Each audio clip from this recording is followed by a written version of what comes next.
Hello everyone, my name is Nick Infernus and welcome to our second comic book review. And this episode is going to be on the fourth show to debut in the Defender saga, Iron Fist. Now, Iron Fist generally gets a lot of hate for its portrayal of Danny Rand and other aspects. I can kind of see the reason why, and at the same time, I don't. And I say that mainly because of how I felt about the two different seasons. I just finished season 2 earlier tonight, so let's go over the different seasons. Alright, season 1. I gotta be honest with you all, this season fucking sucks. Honestly, there are only like two things I can really name about the season that I thought were actually good or interesting. I The only part that I really found interesting were just some of the stuff they did in the middle, kind of the stuff they were doing with the hand and all that, especially when you got to Bakudo and his little thing at the camp where he's helping kids get like scholarships and stuff.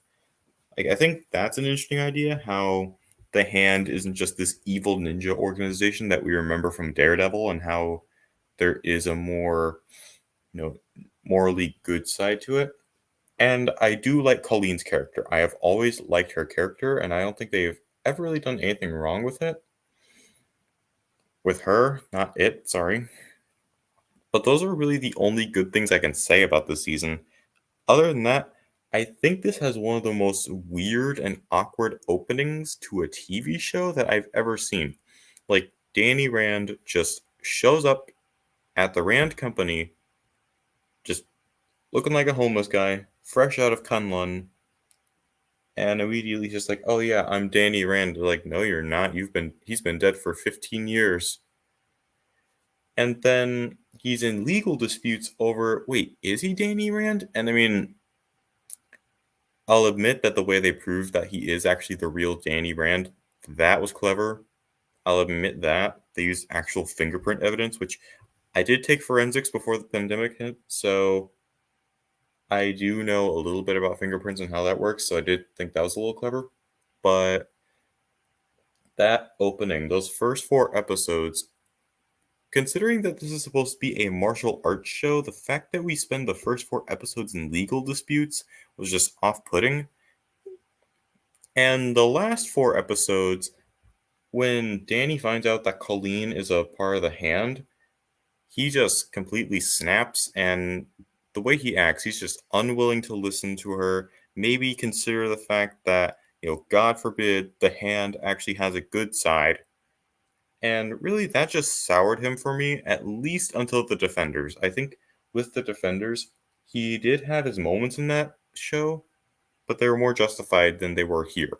But even going outside of that, they have to go and prove, oh no, Danny was right to snap at Colleen about the hand because Bakudo is evil and he turns on Colleen. It's like, yeah, thanks.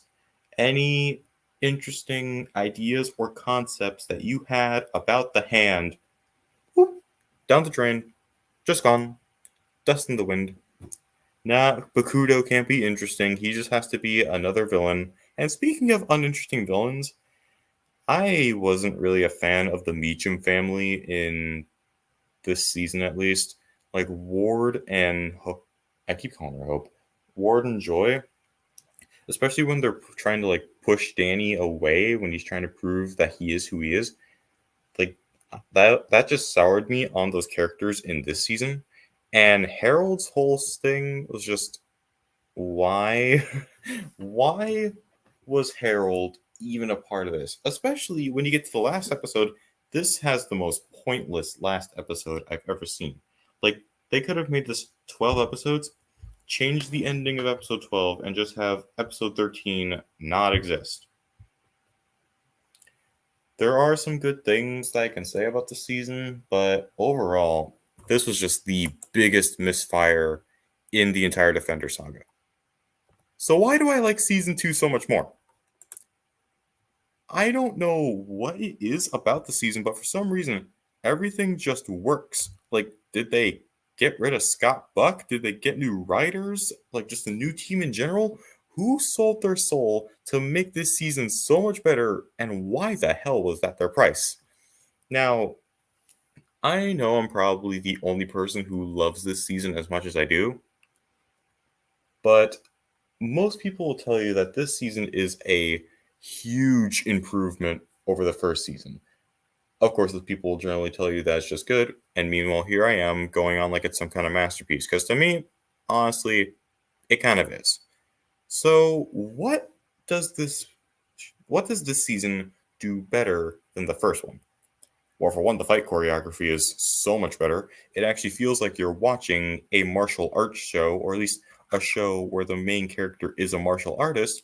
It's not like the stiff, generic boxing choreography from the first season, which I didn't even talk about. Like the first season, that didn't feel like a martial arts show. This feels like a martial arts show, especially because the main villain is actually someone who has ties to Kunlun.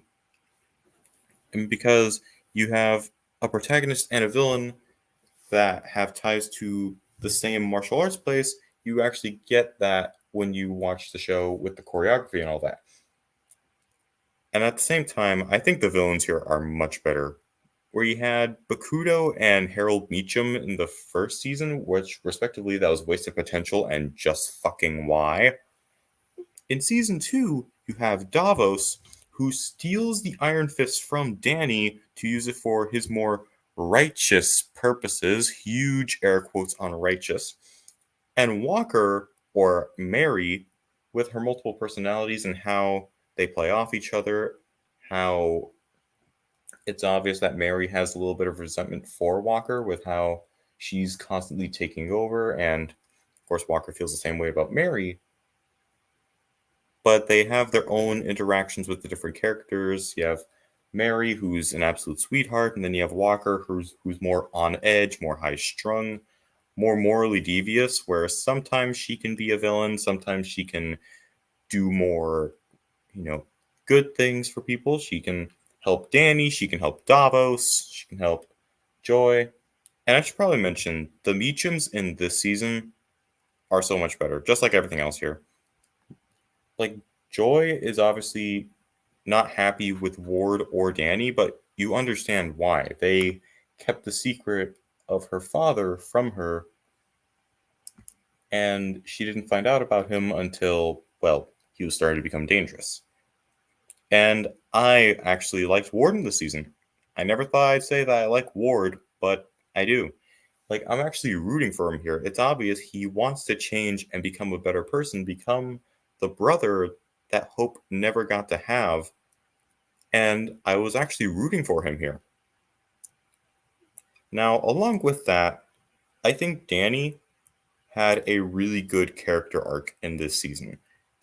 Since he didn't have the Iron Fist, he lost it like halfway through. Since he loses the fist halfway through, he has to learn to fight without it, but also he has to learn to fight. I believe it was like think and choose is what they did. Like, don't act on emotion. Like, think about what you're going to do and choose to do it without emotion.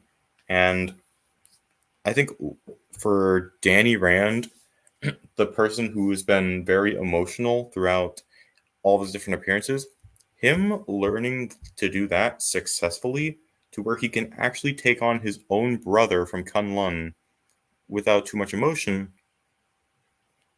I just think it worked really well. I could go on and on about what I love from the season, but honestly, we'd be here all night, and frankly, I don't have all night because I'm recording this one pretty late again. So, final ratings. Yeah, that's not very surprising. I'm pretty sure this is the rating that everyone would give this season because this was just a complete misfire. The story itself wasn't executed very well. It had some interesting ideas in the middle, but they're wasted because they have to make them more villainous. And overall, I just didn't have a good time. Good chime. Wow. I just didn't have a good time with the season. Now, contrast that with season 2, which, yes, that is the first perfect five from this season, because, yeah, maybe it starts out a bit slow and the ending's a bit confusing, or at least it's out of nowhere. but like those are like nitpicks at best. Overall, I love this season so much. It's probably my favorite season in the Defender saga. Of course, I am about to start watching Daredevil season 3, which, from what I've heard, is the best season in the Defender saga, but I'll be the judge of that. So, overall, for Iron Fist as a whole, that's a combined rating of 3 out of 5. And for a show that had that bad of a first season, that's not a bad rating, honestly. Like, honestly, this could have been a lot worse, but thankfully, it does have season 2 to pull it up out of the bottom tier. So, this is probably in the very enjoyable section, or, I'm probably gonna have to rebrand like the different tiers because some of these shows have multiple seasons, but for now, it's in the very enjoyable section. And that will be it for this little comic book review. It was a bit longer since I was, covering more stuff than with the Thor Love and Thunder video, but overall, I'm pretty happy with how it turned out. Right? Hope you guys enjoyed. If you did, you know what to do. I'm not going to bore you with all the generic stuff. Take care. See you next time. Godspeed.